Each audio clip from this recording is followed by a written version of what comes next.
Baik, terima kasih atas waktu dan kesempatan yang telah diberikan kepada saya. Perkenalkan, nama saya Gabriela Maria Olivia Sunga, NIM 17030300089 dari kelas B semester 7 reguler pagi. Baik, di video kali ini saya akan menjelaskan hasil review dari buku yang berjudul Paradoks Segresi. Pertama-tama saya akan menjelaskan dulu apa itu pengertian paradoks dan segresi. Jadi, saya akan menjelaskan apa itu pengertian paradoks. Paradoks adalah suatu situasi yang timbul dari sejumlah premis yang diakui kebenarannya, yang bertolak dari suatu pernyataan dan akan tiba pada sekelompok pernyataan yang menuju ke sebuah kontradiksi atau ke sebuah situasi yang berlawanan dengan intuisi.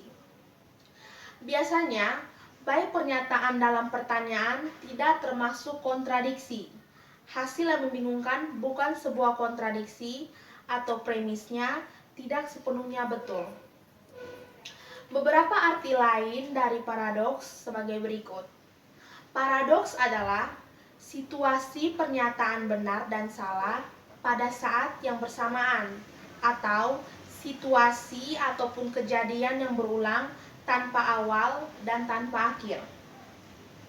Sedangkan segresi adalah suatu tindakan yang bertujuan untuk memisahkan suatu kelompok, suku bangsa, ras, atau etnik secara paksa hingga menggunakan segala cara, bahkan menggunakan kekerasan. Segresi merupakan bentuk dari diskriminasi di lingkungan sosial. Dalam kamus sosiologi, segresi atau segregation diartikan dengan konsentrasi bagian-bagian populasi atau organisasi secara sukarela atau dengan paksaan di wilayah tertentu. Segresi sosial merupakan konsep yang menjelaskan mengenai adanya pemisahan interaksi dan hubungan antara kedua kelompok yang berbeda. Segresi terjadi ketika dua kelompok yang berbeda tersebut memiliki jarak sosial yang cukup tinggi, sehingga mereka saling menolak untuk berinteraksi apalagi bekerja sama. Dengan istilah ini dimaksudkan suatu perpisahan di antara kelompok-kelompok yang menghindar atau sangat mengurangkan adanya antar hubungan. Apabila segresi terjadi secara alamiah dan sukarela, maka dapat dihasilkan suatu keadaan yang agak stabil tanpa adanya konflik karena tidak ada antar hubungan atau jadi kekurangan ada kesepakatan untuk timbulnya konflik. Lain halnya, jika segresi dilakukan sebagai suatu politik yang bertujuan menekankan atau menahan suatu golongan minoritas dalam suatu keadaan inferior, misalnya pada aspek pemukiman, dalam aspek pendidikan, dan lain sebagainya, serta dalam suatu kedudukan ekonomi yang rendah.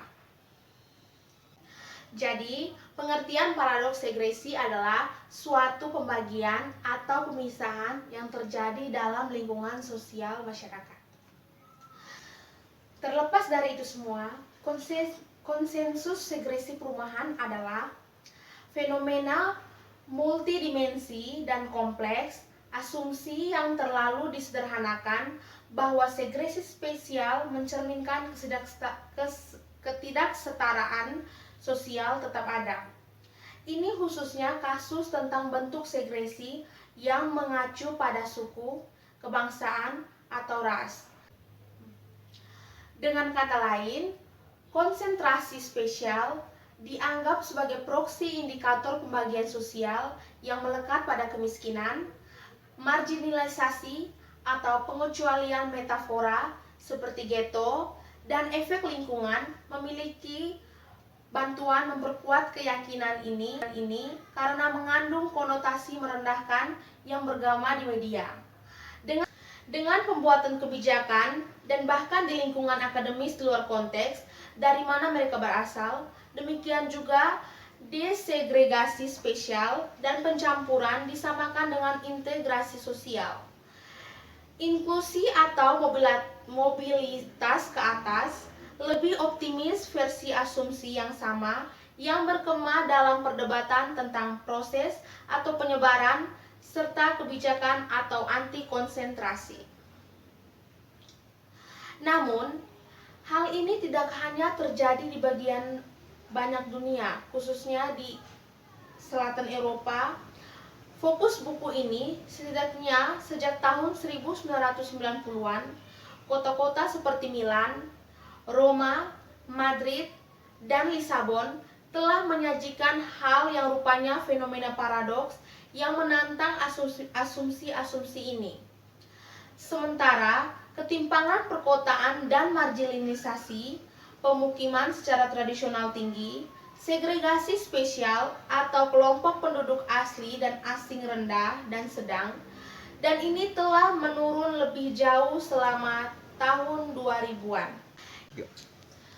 Pola konsentrasi etnis dan proses perkotaan tampak sangat berbeda dari yang digambarkan di utara kota Amerika dan Eropa Utara. Apakah pola-pola ini pengecualian atau fenomena sementara yang akan berubah dengan meningkatnya imigrasi? Apakah proses pemisahan etnis dan berbasis kelas berbeda di seluruh dunia? Jika ya, apa yang mendorong ini? Setelah 1 abad penelitian dalam pemisahan, teori dominan tidak dapat sepenuhnya menjelaskan fenomena ini. Dan ini bagian dari benua diabaikan dalam perdebatan Eropa tentang segregasi bourgeoisie pada periode itu. Memang, hal ini mengejutkan untuk disadari betapa sedikitnya yang diketahui tentang kota multi etnis di Eropa Selatan. Fenomena paradoks serupa juga yang terjadi di bagian dunia lain, tetapi baru-baru ini menarik banyak perhatian. Meskipun ketimpangan sosial semakin parah, beberapa kota tidak menjadi lebih terpisah secara spesial, bahkan dengan gelombang migrasi massal baru atau eskalasi krisis keterjangkauan perumahan, proses perkiraan ghettoisasi belum terwujud secara sistematis di seluruh kota. Apakah fenomena ini produk sampingan dari kondisi sejarah yang berbeda? Ini tampaknya menjadi kasus di kebanyakan kota pasca sosialis Eropa Timur yang menyebabkan peningkatan ketidaksetaraan kelas setelah gabungan akhir tahun 1970-an dengan penurunan segregasi spesial atau pasca segregasi spesial. Argumen kunci seperti yang disarankan Talim adalah sosialisme negara yang merekayasa kota-kota di sekitaran dataran rendah tingkat perbedaan sosio-spesialis. Dan ini tetap demikian setelahnya karena imobilitas tempat tinggal dari kelas bawah yang digabungkan mobilitas yang lambat dari kelas atas. Namun, tingkat segregasi sedang tidak boleh dianggap hanya berasal dari periode pasca perkembangan sosialis, tetapi untuk gentrifikasi dan kelas menengah yang sedang berlangsung suburbanisasi seperti yang diklaim untuk Praha. Juga di sini, paradoks dianggap oleh beberapa orang sebagai fase peralihan. Setelah saya menjelaskan paradoks segregasi yang terjadi di berbagai belahan dunia, saya akan mengambil contoh segregasi yang terjadi di negara kita. Misalnya di Indonesia, terdapat bagian kelas yang terjadi di masyarakat menjadi 3 kelas. Terjadi pembagian 3 kelas. Jadi pembagian 3 kelas ini dibagi menurut ekonomi dari masyarakat itu sendiri. Kelas pertama adalah kelas atas atau upper class. Yang kedua adalah middle class atau kelas menengah. Yang terakhir adalah low class atau kelas bawah. Kita bisa lihat dalam kehidupan masyarakat di Indonesia ini sangat sangat terlihat perbedaan antara masyarakat kelas atas, menengah, dan kelas bawah. Kita lihat perbedaan antara masyarakat kelas menengah, kelas atas, kelas menengah, dan kelas bawah itu kita lihat di tempat tinggal mereka. Masyarakat dengan ekonomi yang cukup bagus atau kelas atas, mereka memilih pemukiman yang di perumahan-perumahan mewah, di mana itu keamanan lebih terjamin dan lebih nyaman. Selanjutnya, kelas menengah, mereka memilih tinggal di pemukiman yang lebih sederhana, sesuai dengan pendapat mereka sehari-hari. Sedangkan orang yang kelas bawah itu mereka itu tinggal di pemukiman kumuh, seperti kita lihat seperti gelandangan-gelandangan yang tinggal di pinggir jalan, karena mereka secara ekonomi tidak sanggup untuk membangun rumah atau hunian yang nyaman untuk mereka karena kekurangan biaya. Jadi menurut saya segregasi di pembagian kelas ini bukan cuma terjadi di negara-negara barat, tetapi juga terjadi di